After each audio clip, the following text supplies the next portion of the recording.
Ako si Sara Duterte. Tatakbo bilang Pangulo ng Pilipinas. Syukran. Isang makasaysayang anunsyo ang ibinahagi ni Vice President Sara Duterte nitong Miyerkules. Tatakbo siya bilang Pangulo ng Pilipinas sa 2028.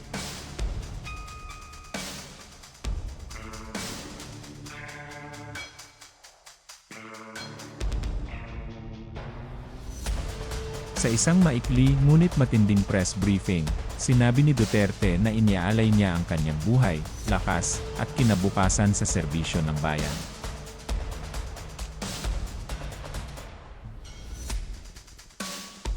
Hinimok niya ang bawat Pilipino na ibalik ang tapang at malasakit para sa Diyos, sa bansa, at sa bawat pamilyang Pilipino, bago tapusin sa malakas na pahayag, ako si Sara Duterte, tatakbo bilang Pangulo ng Pilipinas.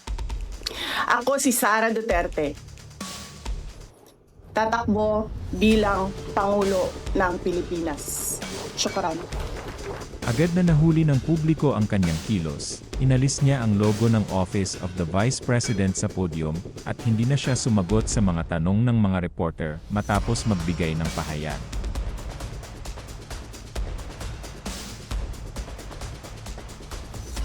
Ngunit hindi lang simpleng kandidatura ang kanyang inianunsyo, may kasamang matinding pagpapakumbaba at paghingi ng tawad.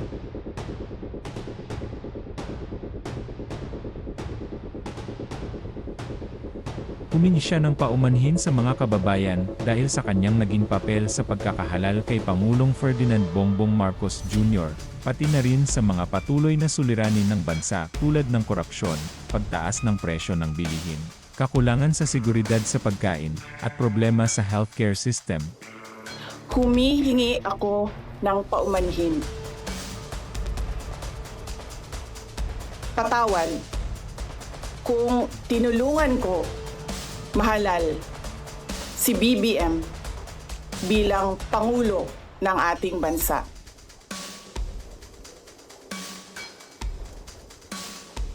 Patawad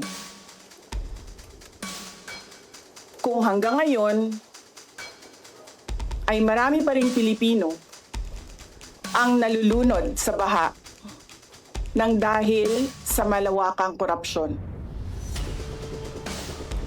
Patawad kung lantaran ang pang-aabuso ng ating mga institusyon para sa pansariling interes ng mga politiko. Patawad kung patuloy ang pagtaas ng presyo ng mga pangunahing bilihin habang nananatiling kapos ang kita ng bawat pamilya. Patawad kung wala man lang tayong tunay na seguridad sa pagkain. Patawad kung may nagkakasakit at binabawian bigla ng buhay dahil sa kakulangan ng maayos at epektibong healthcare system. Sinabi rin ni Duterte na nagbitiw siya sa kanyang posisyon sa kabinet noong 2024 matapos matuklasan ang umano'y tainted na budget ng 2025 na hindi niya kayang suportahan. Pinili kong umalis sa kabinete kahit alam ko na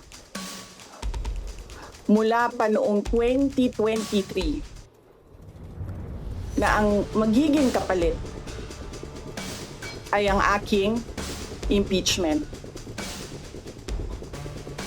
Ipinahayag niya ang kanyang pagkadismaya sa pamumuno ni Marcos. At binanggit na ang kanyang desisyon ay bunga ng malasakit para sa susunod na henerasyon at para sa bawat Pilipinong naapektuhan ng maling pamamalakad.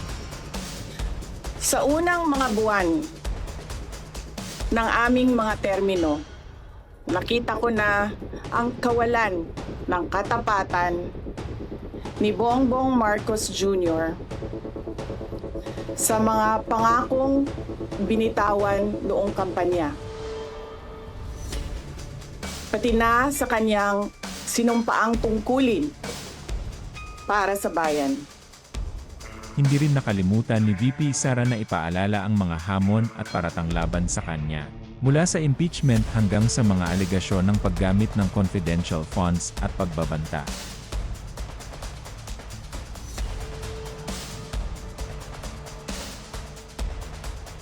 Ngunit malinaw ang kanyang mensahe. Hindi siya natatakot sa paninira ng pangalan, bagkus, ang tunay na takot niya ay para sa kinabukasan ng mga anak at ng bayan. Hindi ako kailanman natakot sa pagsira nila sa pangalan ko. Ngunit, may takot ako para sa ating mga anak. May takot ako para sa susunod na henerasyon. Sa kabila ng lahat, handa si Duterte na harapin ang hamon ng politika. Ang kanyang pagtakbo ay hindi lang laban sa isang tao, kundi laban sa sistemang pinaniniwalaang pumapabor sa ilan lamang.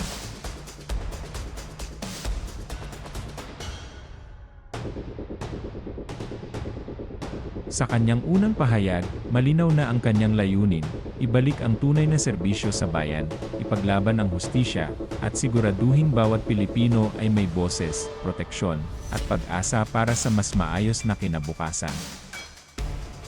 Mga kababayan, ibalik natin ang tapang at malasakit para sa Diyos, sa bayan, at para sa bawat pamilyang Pilipino.